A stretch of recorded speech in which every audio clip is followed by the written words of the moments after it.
তো বন্ধুরা দেখুন, এই যে সমস্ত চিংড়ি মাছগুলো আর পেঁয়াজগুলো আর কাঁচা লঙ্কাও দিয়ে দিয়েছিলাম, সমস্ত হলুদ লবণ দিয়ে সুন্দরভাবে সিদ্ধ হয়ে গেছে।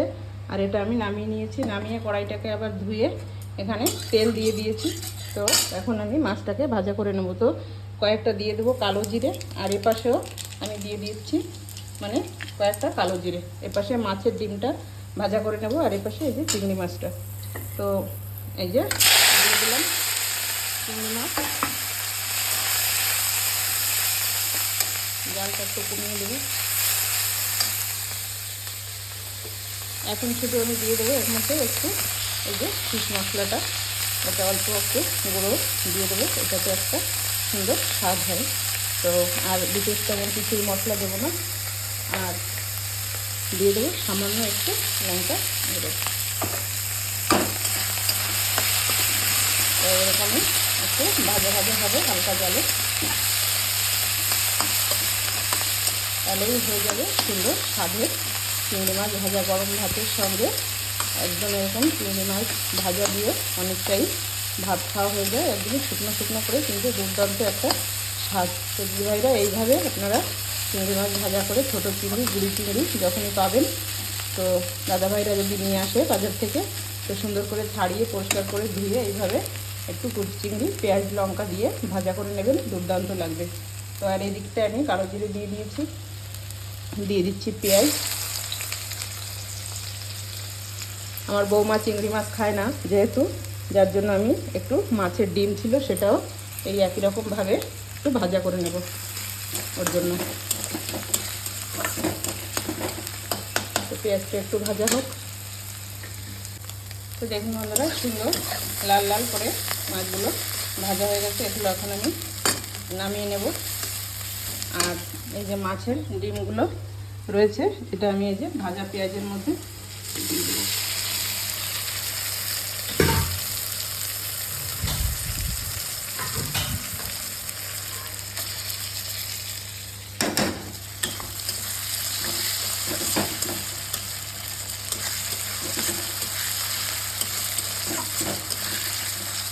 মাছের ডিম এইভাবে ভাজলে খুবই ভালো লাগে, ঝোলের মধ্যে দিলে তেমন একটা স্বাদ লাগে না। তো এইভাবে মাছের ডিমগুলো আমি সুন্দর করে ভেজে নেব, আর চিংড়ি মাছটা ততক্ষণে আমি নামিয়ে নেব। তো দেখুন বন্ধুরা, এই যে হয়ে গেছে সুন্দরভাবে চিংড়ি মাছটা ভাজা। আর এবার আমি মাছের ডিমটাও ভেজে নেব। দেখুন বন্ধুরা, আমি আবারও এই কড়াইটায় চিংড়ি মাছগুলো ছিল ওটা নামিয়ে নিয়েছি, কড়াইটা আর ধুইনি, যেহেতু চিংড়ি মাছ ভেজেছি তেমন না ধুলেও কোনো অসুবিধা নেই। তাইতে আমি আবারও তেল দিয়ে দিয়েছি কড়াইতে। তো এটায় তরকারি রান্না করব, শিম আলু মাছগুলো ভেজেছি, সেই এই যে মাছটা ভেজে নিয়েছি, এটা দিয়ে শিম আলু দিয়ে মাছের তরকারি করব। তো শিমের তরকারির জন্য আমি কড়াইতে দিয়ে দেবো প্রথমে রাঁধুনি ফোড়ন। শিমের তরকারির মধ্যে রাঁধুনি ফোড়ন দিয়ে রান্না করলে খুবই ভালো লাগে। তো দিয়ে দিলাম কিছুটা রাঁধুনি, আর দিয়ে দেবো কয়েকটা তেজপাতা।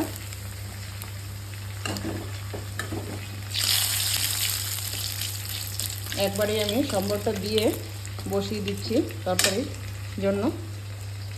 তো এই যে কেটে ধুয়ে রাখা আলুগুলো আমি তেলে একটু ভেজে নেব।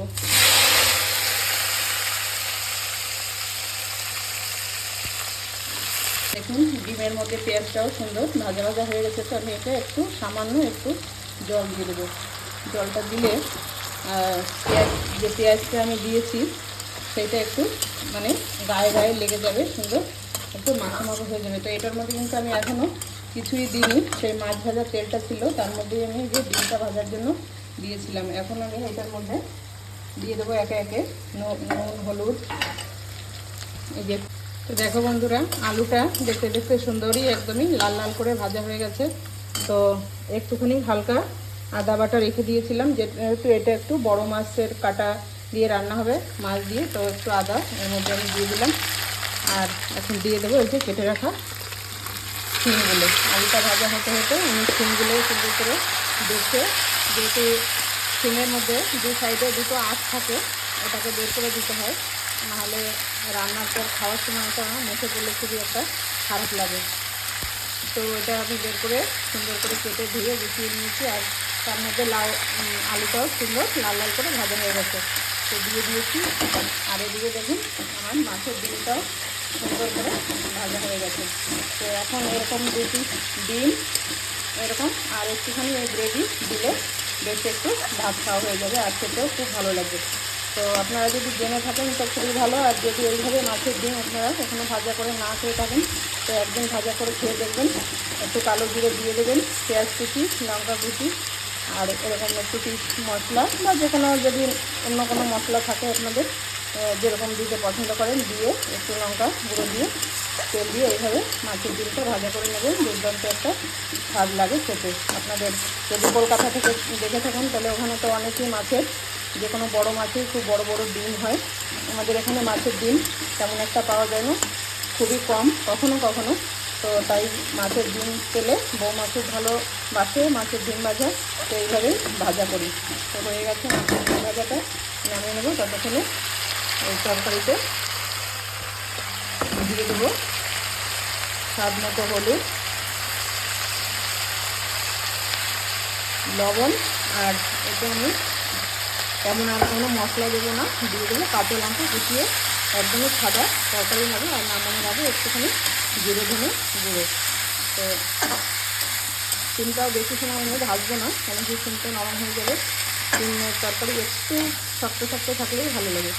তো এগুলো তো সেরকম মাছের পিস না, কাটা কাটা মাছ, তাই আমি মাছগুলো ওর মধ্যে দিয়ে দিলাম।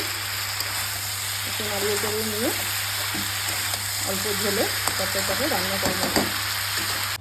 তো দেখুন বন্ধুরা, হয়ে গেছে মাছের ডিমটা ভাজা। তো সুন্দর করে ভাজা করে নিয়েছি।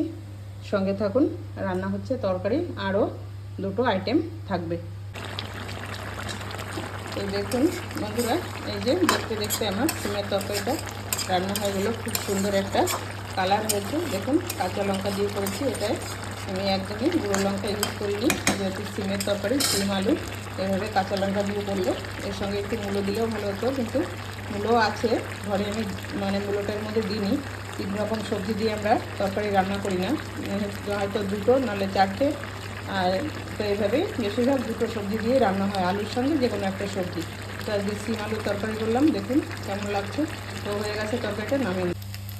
তো দেখুন বন্ধুরা, আমি আবারও কিছুটা ছোট ছোট চিংড়ি মাছ, আর ওর মধ্যে কিছু গুড়ি গুড়ি কিছু একটা মাছ ছিল, এটা আবার মা পরে আমাকে এনে দিল কেটে, আর আগেরটা আমি কেটে নিয়েছিলাম। তো দিয়ে দিচ্ছি এর মধ্যে সম্বরের জন্য একটুখানি 5 ফোড়ন, আর দিয়ে দিচ্ছি এই যে ছেঁচে রাখা রসুন,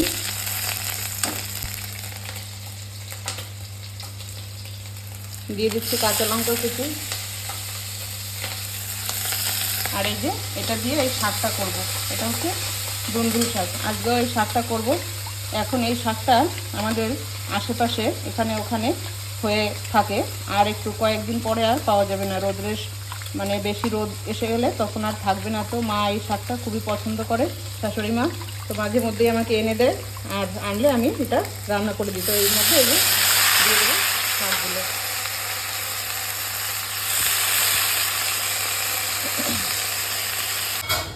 তো বন্ধুরা দেখুন, রান্না বান্না হয়ে গেল কমপ্লিট। তো দেখিয়ে দিই আপনাদের কী কী রান্না করলাম। এই যে দেখে নিন, প্রথমে ভাত, এখানে করেছি ছোলার ডাল অল্প করে, এই যে চিংড়ি মাছ ভাজা, এটা মাছের ডিম ভাজা, এটা শাক আর ছোট মাছ দিয়ে কয়েকটা চিংড়ি মাছও আছে, এই যে একটা তরকারি একদমই সবুজ তরকারি, আর এই যে হচ্ছে মাছ, সিম আর আলু দিয়ে মাছ বা মাছের কাটা সমস্তই একসঙ্গে মেশানো, তো সেইটা দিয়ে একটা তরকারি। তো এই যে হচ্ছে আজকে দুপুরের মেনু।